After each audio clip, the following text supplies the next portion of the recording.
We are on. Oh, great. All right, so let's convene the meeting. First order of business is the minutes of September 16th. We're working through, the second. Great, any comments? Corrections? Hearing none, all those in favor? Any opposed? Getting carried unanimously. Next order of business is the financial report, and there's a memo in your file detailing the results and some schedules to follow. Who's gonna walk us through that? And Sure. For your consideration, the internal financial schedules for the period ending September 30th, 2024. Some revenue and expense items of note, we'll step through them individually.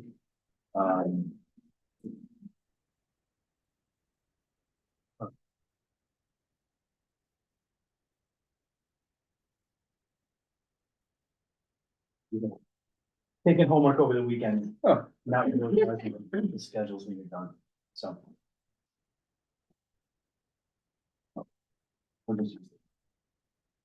So some revenue items of note, Park South and Renaissance, those budgeted items are a little bit above where we would expect. Those tie back to a fixed amount plus an additional amount for additional bed units.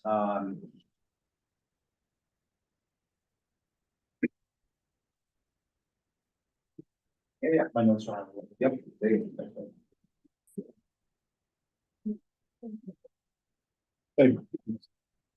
Didn't really need me, did you? No. All right, so we'll restart actually. always a valuable. So the year-to-date operating revenue is approximately $1.3 million, which is 22% of our budget.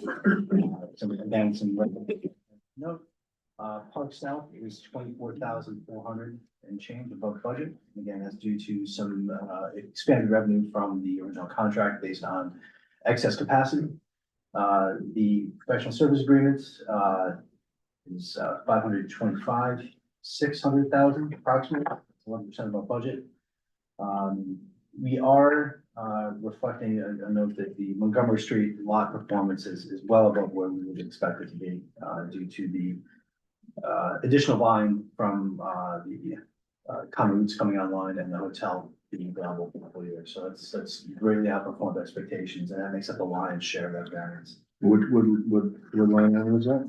So that's it's under the Professional professional service services agreement agreement. income. So that is the That's Third- interesting. third line. variance to the positive. Again, it's almost Why entirely. is that professional services? I think it's because it's the They do the maintenance, right, like the parking, yeah. the snow plowing and things like that typically. Investment income is $409,529, which is approximately $185,000 above the projected budget. From a year-to-date basis, we have returned 5.6 on the reserve portfolio and 4.0 on the liquidity portfolio. When we step through the Great Point slides in more detail, we're excited to share some attribution analysis that Great Point has provided to show exactly how we're getting to the numbers. So between security selection and individual allocations, we're able to show you how Great Point is contributing to the performance of the portfolio. Program and project and program revenue, approximately 1.15 million.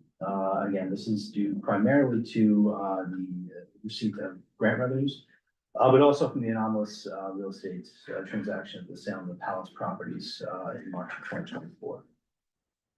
Some expense items of note, salary is 32% of the budget, approximately $700,000 through September 30th. We've experienced some unexpected attrition and fringes lower as a result of decreased utilization by staff. The benefits have not been incurred at the rate of we would expected. Professional fees are $270,000, approximately 19% over budget. This is due to really it's a function of project workload.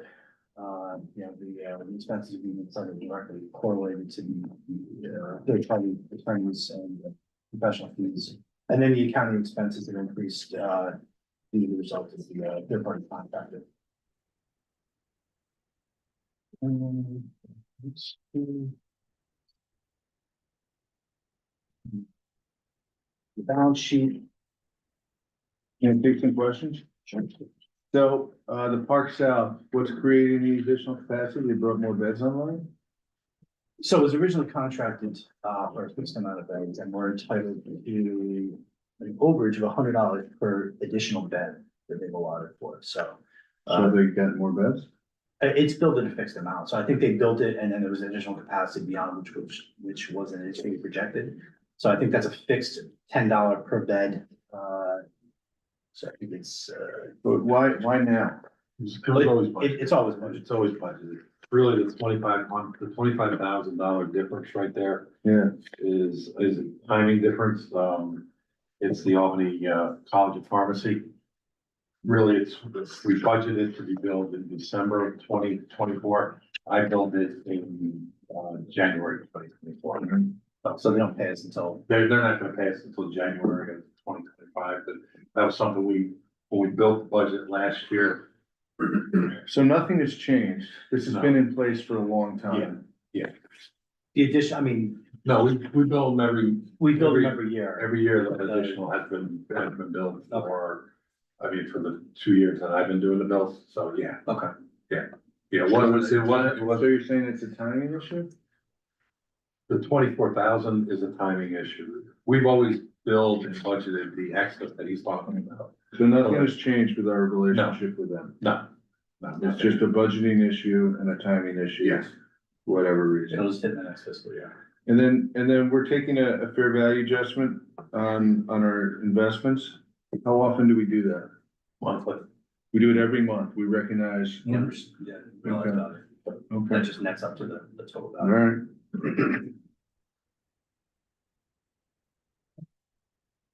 right. Balance sheet remains strong.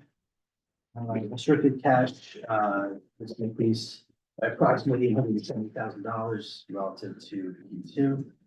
Primarily due to, the transfers, from the Broadview consolidating transfer and then the EST and press drawdown.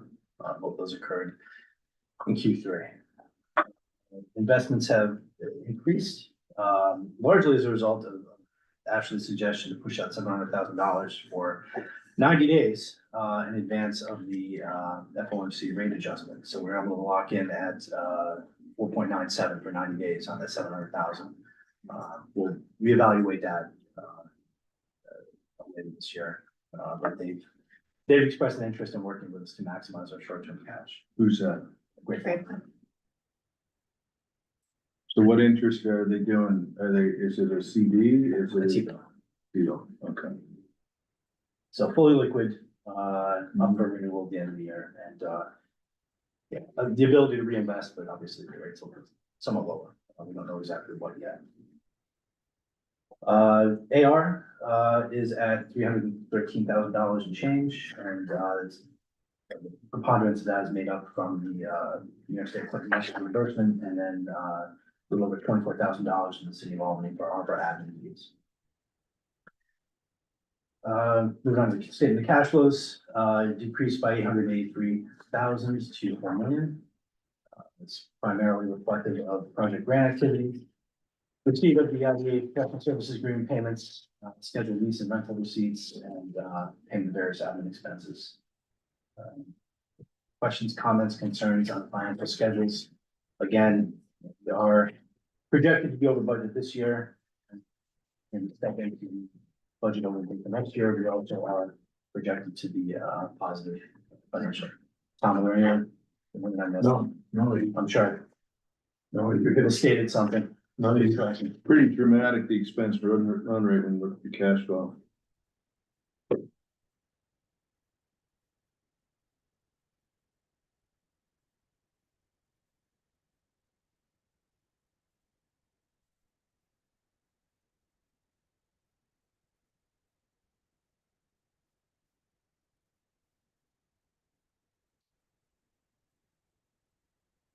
All right, any questions?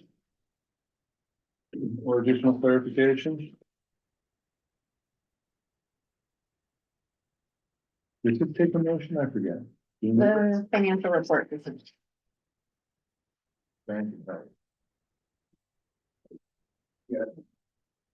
I think very briefly, we'd like to just step through the grade point slides. Oh, good.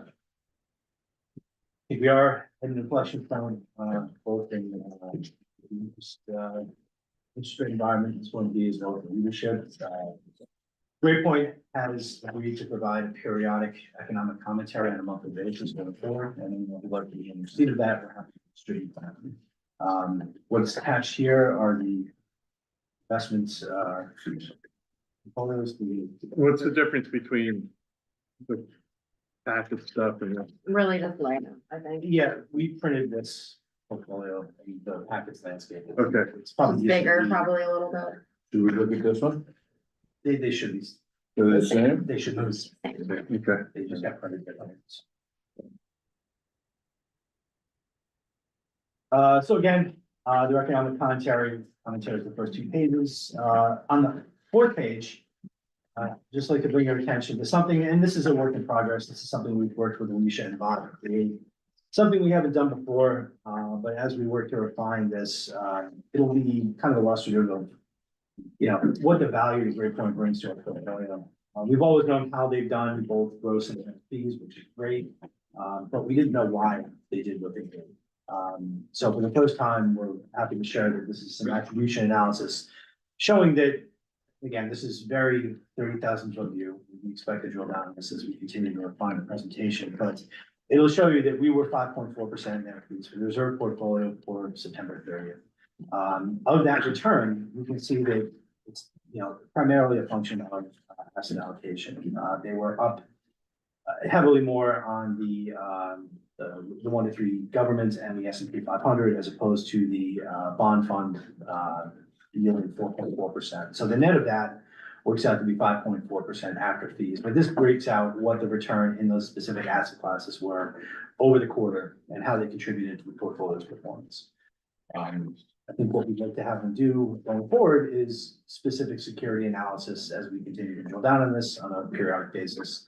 I'm not sure we need to review this more than quarterly, but I think it's helpful to show how they're getting to the numbers that they're getting to and why they're successful for us. On the fifth page, again, continues to show what the difference between asset allocation and security selection is. So quarter to date for the reserve portfolio, as an example, it was kind of neutral. They really didn't add much value. And unfortunately, due to the securities they specifically selected, it was kind of a drag on performance. But you can see as of year to date, you know, their asset allocation is positive value and security selection a little mixed, but materially didn't contribute to the performance. But we're starting to find out, you know, the why, not just the how.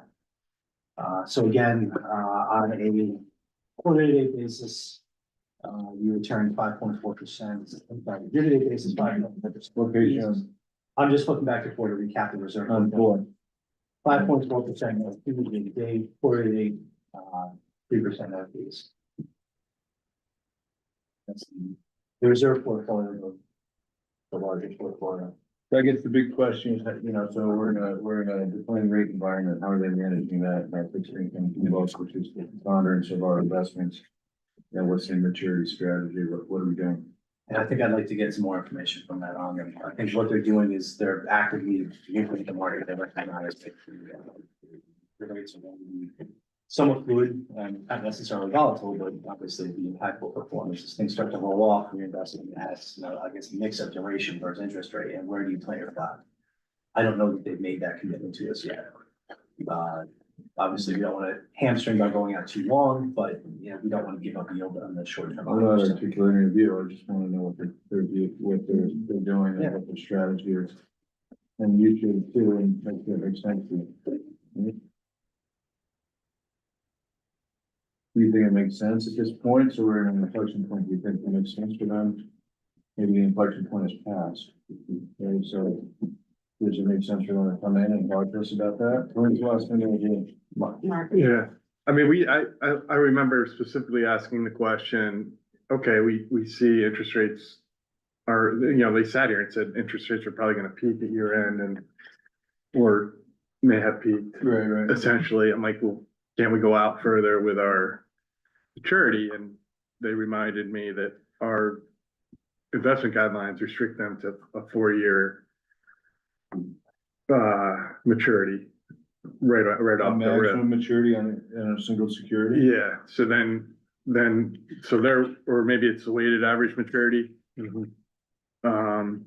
They have it listed here as weighted average maturity has to be less than 4 years.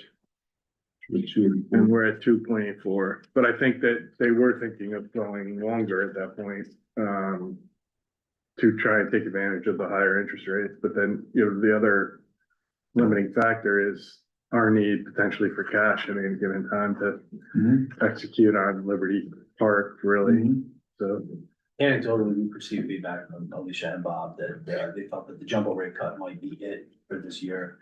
Based on that, they're still staying, on the short to medium, medium term.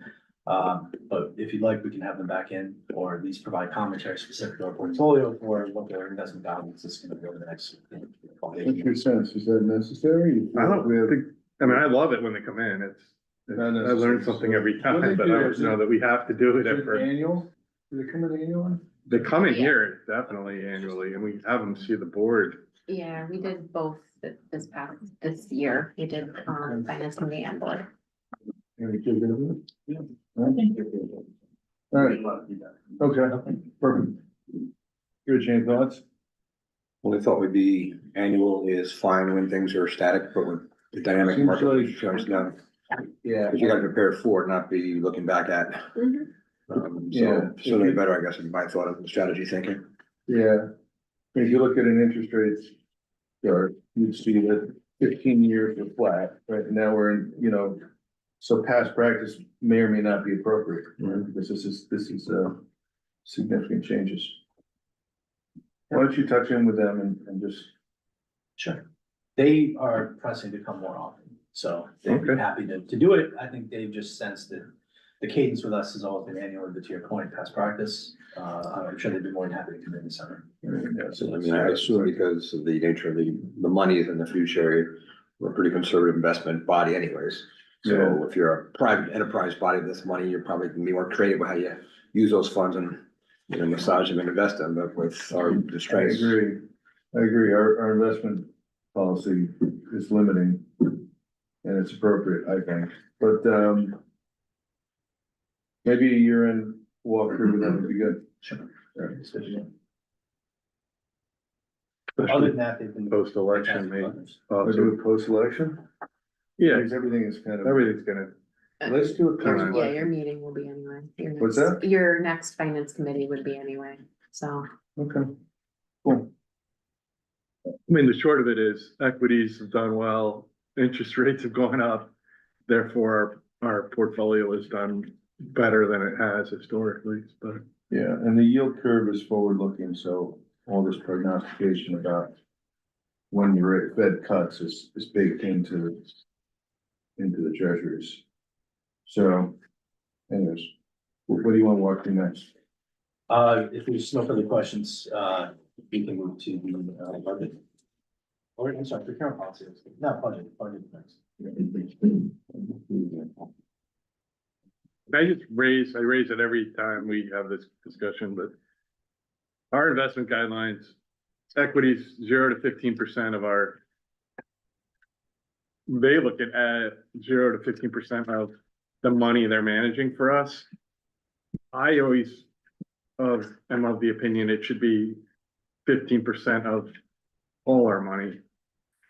So if you look at 15% of all our money, what would that number be? How much could we put into equities as opposed to just this portfolio? Because I think we are very limiting. I think we have I like our investment guidelines, but I think we're limiting in terms of the overall, if we have $10 million and we could put $1.5 million in equities, but since we're looking at this as, a $4 million portfolio, we can only put 350,000 in equities, so. Hey, Tom, what is so we loosely follow the ABR guidelines on that stuff, right? And Yeah. What's the view of that, of like invested portfolio with a specific advisor versus the kind of broad view of the aggregate financial picture of the corporation? Right, so the policy is written that these bandwidths are measured against access to the corporation, not just the time, as John said. So we do have that flexibility. I think they've always practiced it the way John has indicated. I can tell you from other authorities that I'm involved in, very few even have any equities because, you know, there is a risk there, as little as it's been over the last number of years. It just, you know, government has not, at least at the state and local authority spot, has not been prone to get involved in any level of equity. This is the only entity, and I have 4 of them that I have visibility to at the, you know, local level, that do equity. Now, that doesn't, there's no prohibition against it. Yeah. We, because we're not a state authority, don't have to follow the controller's guidelines. We only have to develop policy. We have mirrored controller's guidelines, with the exception of equity. To be honest, they don't do that under the state authority. So.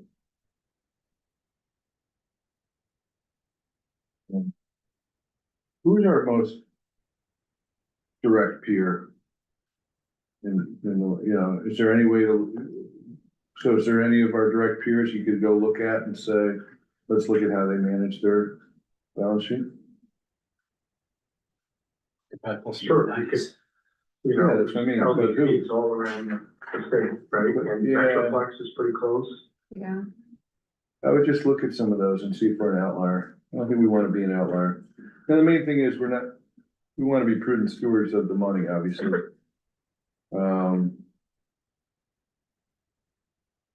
And then you have that balance of, a long-term, we've got the long-term fund and the short-term fund, right, the liquidity fund with whatever they're called now, Great Point. Reserve and liquidity. Yeah. And you could also, at Great Point, I think they do probably, I don't pick a number, but a fair number of authorities in this region. Those authorities are governed by the ABO, right? And so aren't there prohibitions against equity investments in the ABO guidelines for authorities, or am I mistaken? No, not in the ABO. We're all under the ABO. The controller has guidelines that apply to state agencies. Okay, And we're in the local authority entities, which unless you have a governor appointee controller, although they can audit our books, the guidelines, at least for investments, apply to state level, not there. Well, the closest analogous entity, I think, is the Saratoga Group. I forgot what they're called. The CDC. Yeah, they're the ones who fought the ABO compliance over the years. I think there's another organization too that's been fighting, There's that one in Orange County. Orange County, that's been fighting the ABO compliance as well. Sure. Cause we're just a 501c3 at its core. And arguably it could, and we have made the case before that we're not subject to the ABO, but voluntarily comply with the ABO. So I feel like there's a little bit of latitude there, but I agree with what you're saying, Anders. I mean, we're kind of, if we're voluntarily complying with the ABO stuff, let's behave appropriately, But that Orange County group would be, if we could get our fingers on that, that would be interesting. Because I think they are very similar. yeah. All this is public stuff, so we should be able to get our fingers on anything we want. that'd be interesting. I think what John is saying too is Orange County just has a monitor that was appointed. And then they walked away and issued a report. And I don't think they found anything substantially wrong, but while these entities have fought the ABO, the courts have, you know, consistently and uniformly ruled in the favor of the ABO. SCDC, who fought for a number of years, got a court decision. I think it was late in 22 or 23, where the they basically were held to be an authority.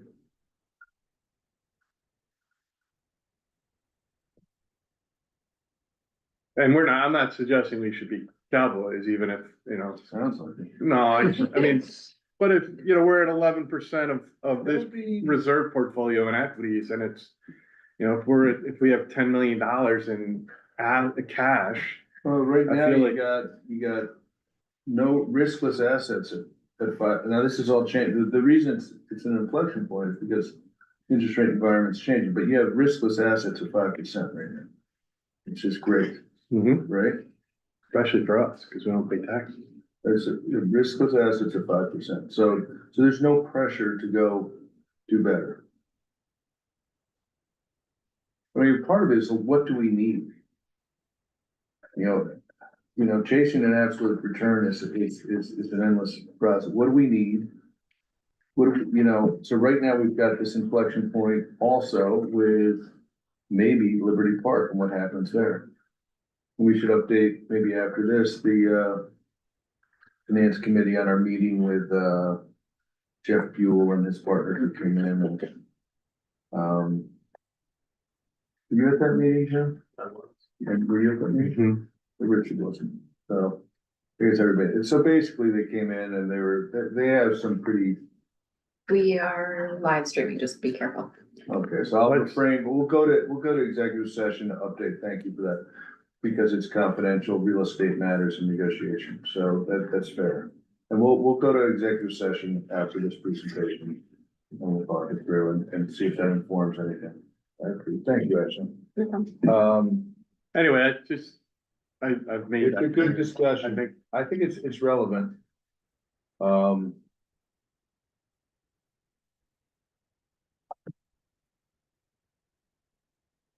Anyone have further discussion about the matter about our personal or equity portfolios or how we should manage it? No? Okay. Yeah, let's continue. So before we move to budget, just wanted to comment that, the compliance analysis for Q3, our portfolio is fully compliant in all respect to allocation. So, there, and for the record, Great Point has been a fantastic partner over the last 3 months as we invest in position and draw, you know, certain counties, kudos to them.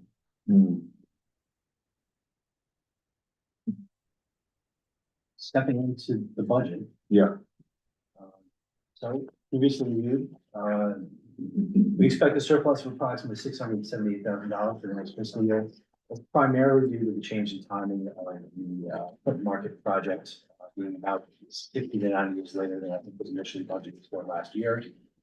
We actually are in a position now to submit a grant to Andy for 250, and then the ESD draw will be shortly thereafter. So we don't expect to receive those going forward.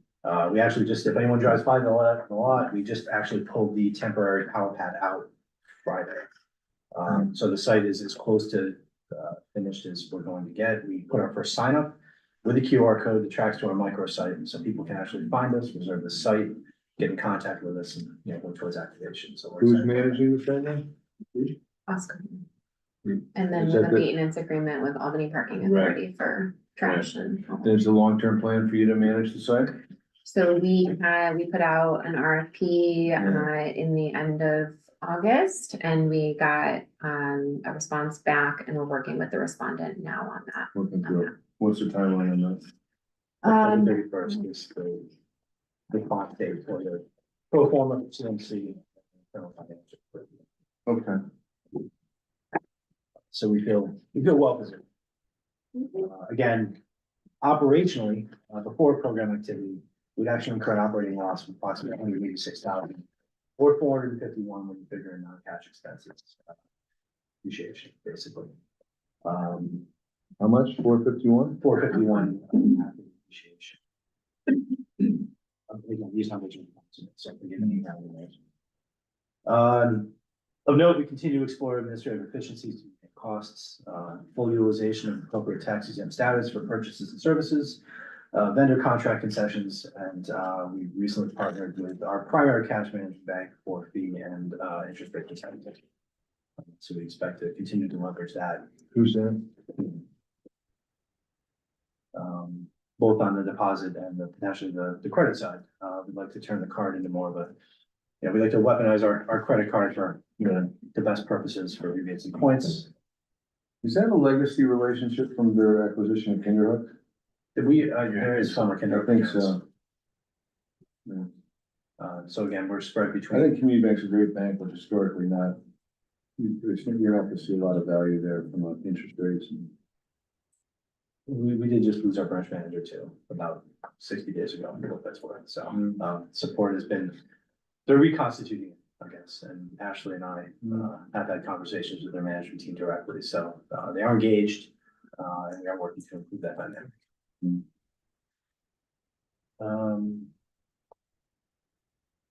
Insurance and maintenance continue to be the largest variables, that are really difficult to predict and budget for. Again, I think we've done our best to protect the resources, of the organization. We actually just received word on Friday that we can remove the Jennings Landing portfolio or property from our portfolio, which for insurance purposes, which we are, with the CMC site coming online, we've aggregated risk to such a point that our carrier is becoming more aware of us as a client, I guess, and I don't know if that's a really good thing to have. So not that we're necessarily, you know, creating risk by what we're doing, but the public spaces that we're managing are becoming something that, you know, we're gonna have to monitor underwriting moving forward. So, but traditionally for the past 20 years, we've been paying for the Jennings Landing property. So, speaking with Corp Counsel this week, we've been able to remove that from the list of, you know, insured properties. How do you manage our insurance costs? How so? Do you use a broker? Do you We price do. out annually? Do you? So we have a long-term broker relationship, Gallagher. I'm not sure if there's any commentary on the relationship there. But they put us out, I mean, through the broker, we actively solicit for renewals every year. So I think we reprice these premiums on an annual basis. Probably the most challenging is the limited park space. But in general, we're working to keep active and Is Clinton Market Collector gonna be expensive? I haven't priced that out yet, right? They- Fully? it's included in our roster of property liability, less expensive than it otherwise would have been relatively, now that we've been able to kind of more accurately spec our roster of properties. So, again, we are working with them anytime there's an issue. We're in the process of adding 34 Hamilton, to the property roster. So we're getting prices on that. Exciting. Bus station. Tom, We own. Tom Owens, are you okay with us? Anticlimactic announcement of that. Are you okay with us? We're out of the chain of title at Jennings Landing now. We don't have any even, well, on No. paper. We're in the chain of title still. Go ahead. There's somebody else talking. I'm sorry. No, we're. No, I just had said that you had reviewed the documents and provided feedback to Andy in this process. Right. I think that's what got us out of the insurance. I think when I read them, we realized that we didn't need to have, I mean, basically that someone else should be covering that cost. We are still in the chain of title. Okay, Leasehold. but we've got people indemnifying us all over the place We and, do. okay. And we're named, are we named Yeah. insured as, other policies? We should be, under those, agreements, we should be named as an additional insured. This is the port that's picking this up. And again, to be clear, the agreement was written in such a way that our initial pass at this was, yes, we're conducting things appropriately, we should be incurring these costs, but we took a second pass with Tom's help, got some additional language, and we were able to get that, decision reversed. So, persistence, but it paid off. We're happy to have Tom talking about it. There's gonna be a little bit of a dynamic process as we add. So you wanna announce that we are now a proud owner of the bus station? Sure, as of Thursday, we closed on 34 Hamilton Street, so Capitals Albany acquired that. Great. Long awaited. Right, and so whatever insurances, whatever protocols, that's leased to a tenant who has responsibility for that. Right, but we've reviewed that and we're doing everything we need to do as a property owner as required by that lease agreement, et cetera, Yes, right? we've engaged the broker, I think we've taken all appropriate action at this point to Okay. bring that into the fold. If you're in So control. is that lease with them an absolute net lease where they're responsible for structural and everything as well as operating expenses? It's a triple net lease and Tom has more of the details on that, but, so they're, Right, triple net versus absolute net. So- Yeah. So Tom, is structural Yes. the obligation even on of- the structural side, they're responsible for it, Rich. on structural? There is a provision in the lease that caps any of our capital costs to do any improvements to about $11,000. So the lease is written in a way that basically, and even to get to that point, there has to be a plan, we have to approve it, Greyhound has to, and yeah, so our exposure from a capital and an expense perspective, you know, there's nothing other than that 11 grand, and that's what it's capped at from a capital perspective. So it is designed to be a very, or basically zero cost lease for the landlord. You can see why that structure of a lease, they didn't invest money in the building because it's their money, not the landlord's over the years. So I guess Yeah, I just- although that may have been more recent, right? Because this is the lease that they did with this hedge fund that we bought it from. Okay. Okay. So the lease was dated in 21, the one we're operating now, and it's Gotcha. been amended a couple of times since, just to sort of, change some things. For example, I think they recently changed that it used to be, the landlord paid the taxes and then they reimbursed every month. Now Greyhound pays the taxes directly. So there were some sort of cleanups that made it even more, tenant,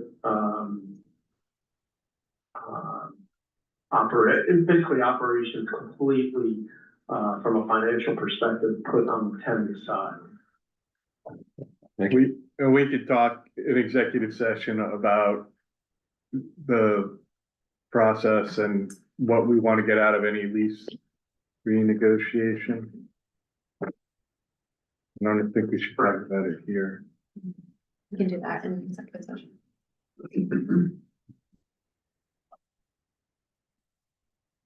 Okay, some program revenue expense notes. To really have the budget. Again, we talked about the ESC and national grid grant receipts, those have been shipped in 2025.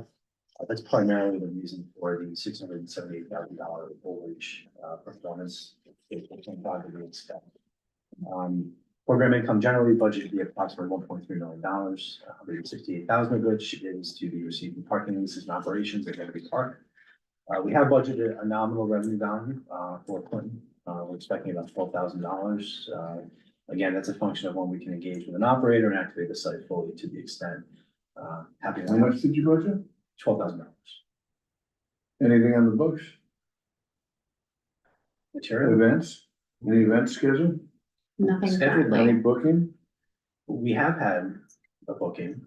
We did do there was a Clinton Market Skyway Collective event. Fun. So there was a DJ on the site in September, maybe early October, so that was interesting. We have had some interest in pop-up sites as well as so now that we have the QR code on site, we expect engagement to pop. So if anyone has a chance to go by the site, please, give us some feedback. Is there any level of speculation in this budget that you wanna highlight? And again, primarily maintenance and insurance. We don't know what the insurance renewal is gonna look How about on the like. revenue side? On the revenue side, I mean, we're pretty locked in mostly with the Parking? with the parking. We are talking to Laz next month, early, about what their projections are for the Montgomery lot. We do need to evaluate the different routes there. I know there's a kind of a, I would call it, there's a distance between difference. APA and. Differential. So yeah, to evaluate that might drive the parking revenue down if we can make a concession to the overall parking ecosystem down there, just for, to make it more equitable, I guess you could say. Other revenues, really, it's dependent on, the receipt of grants, and there's not much else out there. I mean, if we can activate the site to its full extent, that Clinton market that is, then that 12,000 number would be floored, and I say.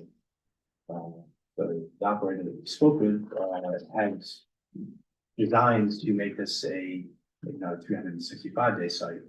But something that would be active, the preponderance of the year. So in the event that we could transition that management to a third party, and net the benefit from those rentals, which was discussed. Again, that could be a floor, and not a ceiling, that number might go over tier. Well, guys, not material, so the most important thing is to turn the site on for as many days as possible, get people there, people downtown, That's our goal. Yeah. To give the actions leadership, we're gonna get there. And again, the proposals that we received have expressed an interest in not just a seasonal activation, it's something that would be akin to,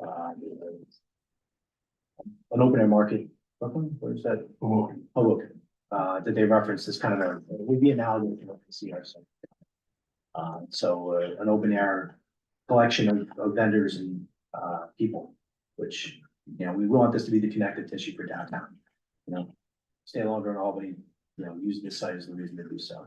So we're happy to say that we've taken great steps. I was actually almost late to the meeting because I was meeting a locksmith on the site to get the containers open and rekeyed. We are making some final fit up, and attempt to winterize these things. So come next spring, we expect to have a plan in place, the containers active and the sites busy. Great. So all good news there. Program expenses for 25, a little over 225,000. Liberty Park being about half of that, almost at 110.4. We budgeted about approximately $40,000 for operating expenses at Clinton. Again, 26 of that is the APA maintenance agreement. Might see them on site. They're doing some. They're doing some site maintenance. We did meet with their leadership on Friday. They'll be taking over trash removal, just general site cleanup, and getting it prepped for winter closure. Can you pause for a second? Tom, can you hear us at all? I'm gonna recall him. Worcester Council. He was on. It still said the call was on, but he couldn't hear us, so I don't know what happened.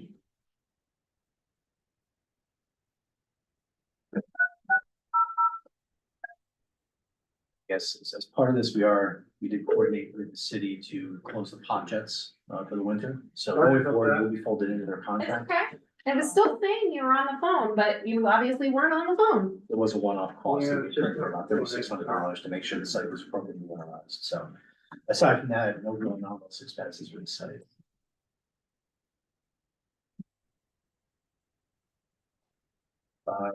Questions, comments, concerns, Tom? Again, working on this. No, I think we went over this last month, so there weren't really many changes. We made some minor changes to interest income and maybe a couple of expense lines, but nothing really material. There's no significant transactions anticipated. It's a run rate on Liberty Park. There's nothing planned there that would be disruptive to the financial run rate. Well, there'll be, not disruptive, but there might be, obviously depending on the appeal, there could be a transaction next year related to that. So we did produce the Schedule A PSC budgets. But for that, we're budgeting for whatever the court. But so far. Yeah, anything so it should there be is- a win. It's upside if it happens. Mhm. But then are we budgeting also a run rate for professional fees based on the appeal process? The attorney's fees? Yeah. Yes, Yeah, so we have an estimate from them and that's big thing. Yeah.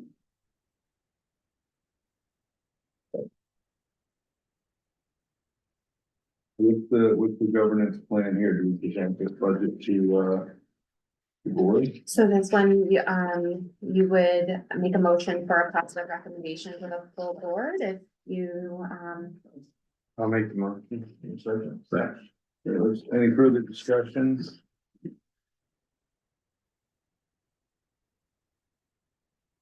We say this every year, but it's a static snapshot in time. Budget will fluctuate. It does every year, because every year we have some unique event that happens, yeah. Right. But we have to file this with the, Yeah. Yeah, so you do also have in your packet, even if you already noted that, you should already have in your packet the projections for 26, 27, 28. Those are, required, to be put into Paris, each year.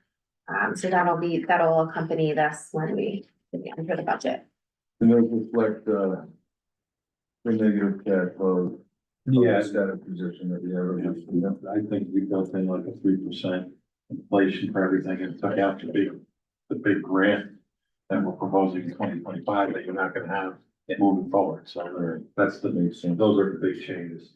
All right, so we have a motion and a second, to accept the budget and present it to the board for approval for budget related schedules and the Paris report. All in favor? Any opposed? Very nice, great, we'll present that to the board. Yeah, we got some policies to talk about. Yes, just the procurement policy this time, and this is a product of some of the discussions we've had at the board level. You know, there was a recent action at the board level to make revisions to the procurement policy so that in the section 3, where it notes that there would be 2 CAC officers required, that language has been proposed as a revision to say 1 CAC officer and 1 CAC director. And knowing for the record, right now, we have 2 directors, director of operations and finance and director of real estate. So that would allow us some flexibility there in terms of the procurement policy with the current slate of officers that we have. Got it. And then I don't want to jump all over you. No, it's fine. Um, This is reviewed with council, found wherever should be appropriate and the changes to be reasonable.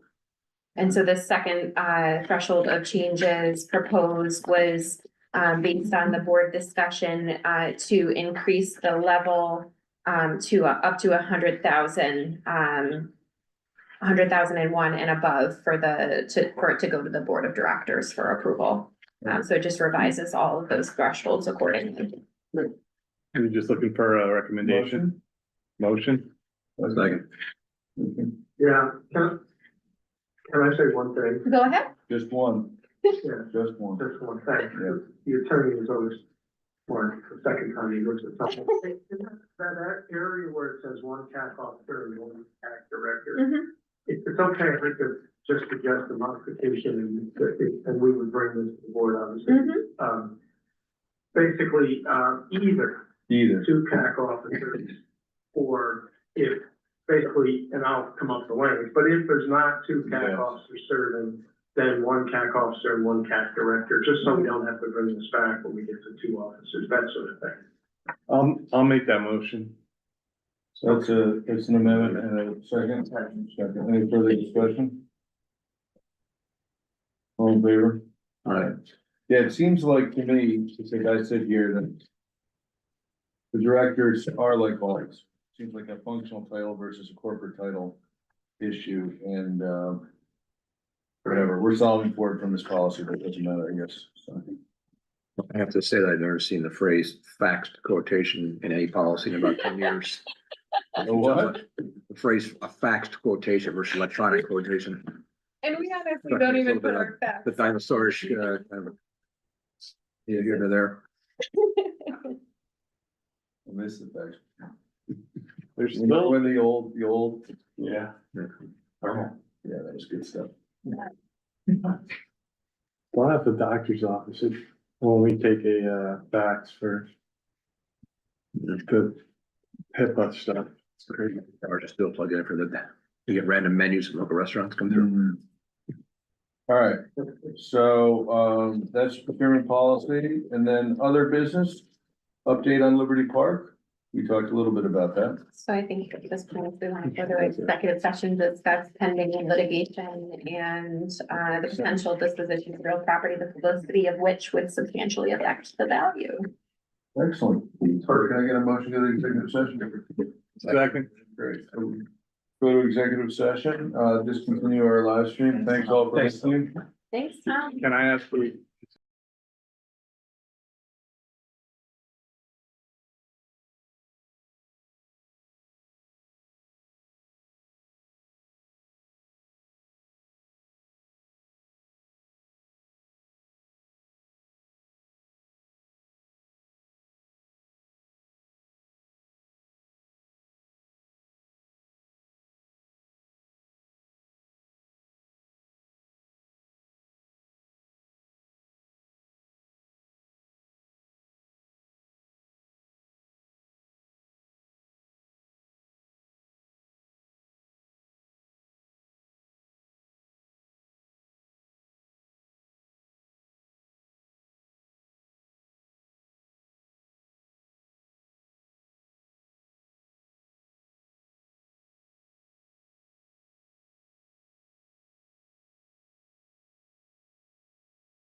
Further.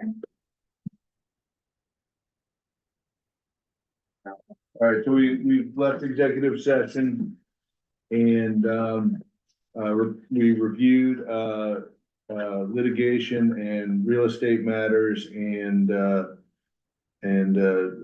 negotiating positions relative to constituents of our different projects. No action was taken.